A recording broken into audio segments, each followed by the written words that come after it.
I think the bottom line is the lack of Switch 2 has just made everybody very angry at Nintendo, and that would explain some of the bizarre news we're about to cover today.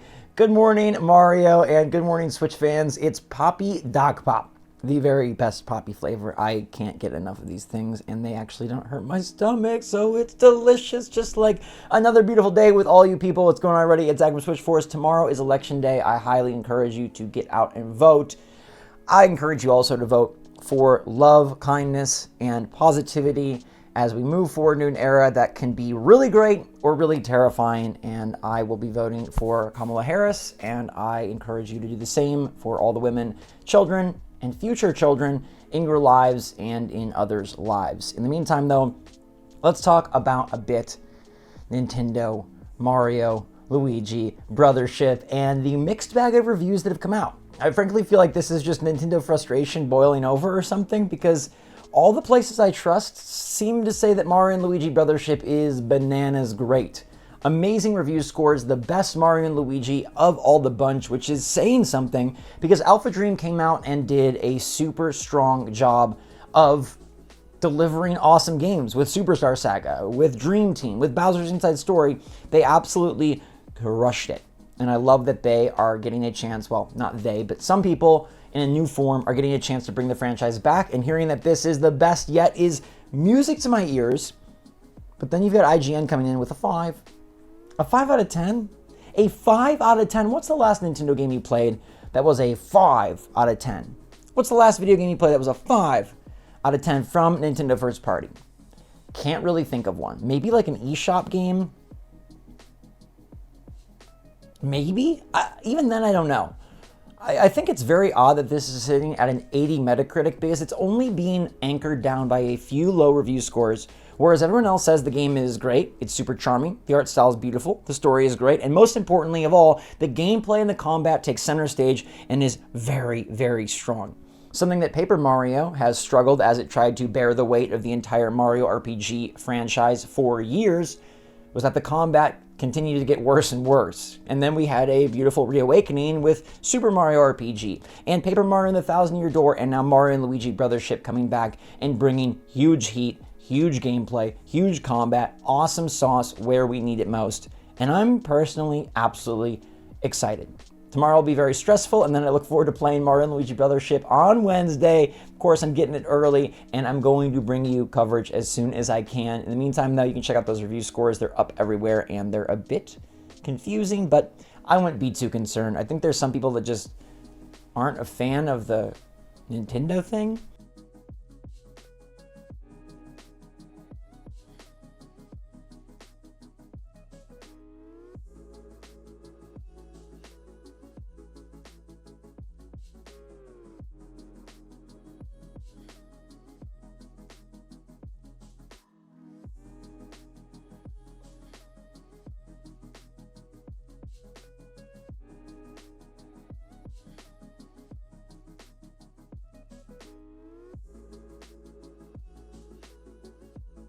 They've got their investors call, and we will be reporting on that as soon as information drops. That's supposed to be happening late tonight, early tomorrow morning. It will be, hopefully, an illuminating conversation with Furukawa where he gives details on something. He gives information on something. He gives us a release window. He gives us a name. He gives us when the next presentation with the reveal will be. I don't know. Something besides, we'll announce it by the end of the fiscal year. If he says that again, I'll fall in my chair for a 4th time this month. I cannot believe Nintendo is operating this way, but another story from today really sheds good light on how Nintendo just doesn't get it, or at the very least is so worried about not getting it. I think that's more of what it is for Nintendo. They have an extreme fear of doing it wrong, and they end up bungling it because of how concerned they are with stepping outside of what they know works. And it's evidenced by this discussion around the Switch 1 reveal trailer, where Kit and Krista, former Nintendo of America employees who now have a podcast, discussed how that trailer caused so much headache within Nintendo. If you recall, you're seeing it on your screen now, and you've seen it millions of times over the last year, This Nintendo Switch reveal trailer was a vibe trailer. It was a mood trailer. It was sort of something very esoteric for Nintendo, where it was, hey, you can play your Switch anywhere with anyone at any time, and that's what makes it great.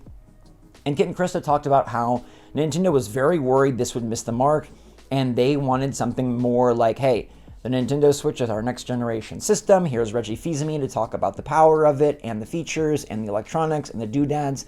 And they actually had a Q&A recorded with Kit and Krista and Reggie in case they decided to pull the Switch reveal trailer last minute. Now, this does not surprise me at all, and maybe it gives you a good insight into how Nintendo has operated with the Switch 2, because they do not want to screw it up. They absolutely are worried that if they don't do it the very Nintendo way they've always done it, it's going to be bad. But what's interesting is Nintendo, like, they've shined because they've taken risks.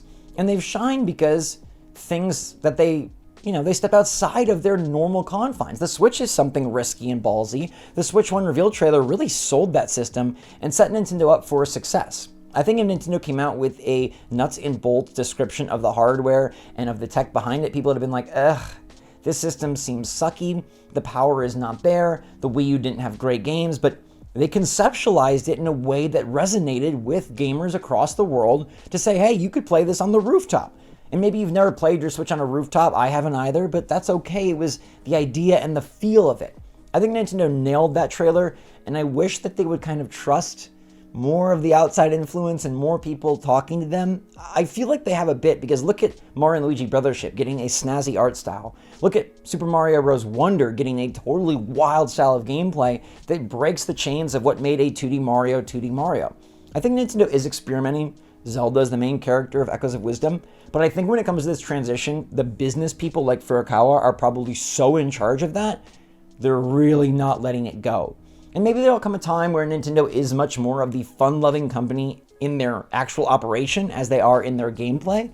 But right now, I still think with a console transition, they're very worried, they're very concerned, and the big head bosses, who mind you are like 60, 70 years old, they think they know best and they want to do it their way. And that's probably why the Switch 2 has had such a strange non-reveal, why they're waiting so long, and who knows how they'll actually end up revealing it. For all we know, Furukawa is going to read it off of a press release. I don't know at this point. All I know is interesting to see Nintendo freaking about a trailer that ended up doing them so many favors, and they almost screwed the whole thing up. Hopefully they do not get in their own way and trip over their own toes with the Switch 2. But they definitely did not trip over themselves with Pokemon TCG Pocket. This is crazy bananas.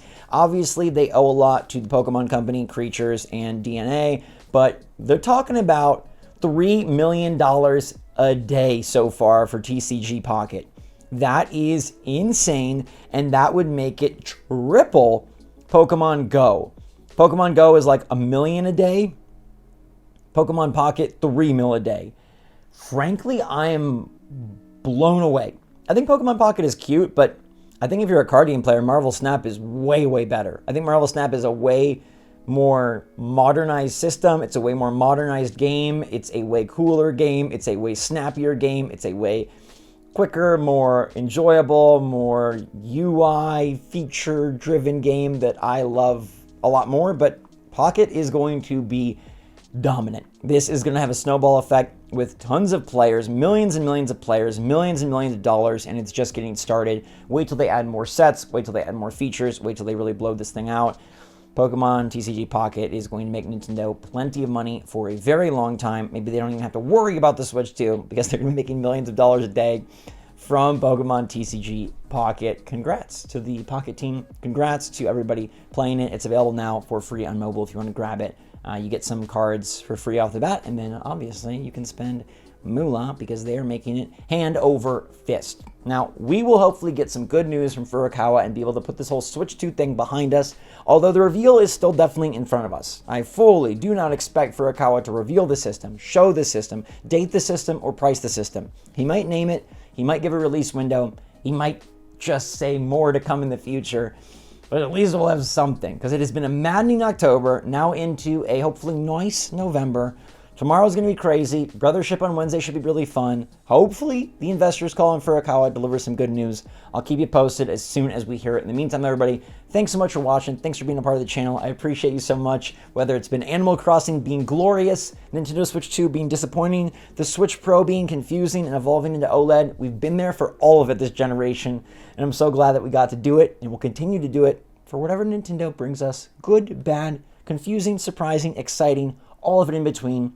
Y'all are amazing. Stay safe, stay healthy, stay happy, stay positive out there. And until next time, SwitchForce out.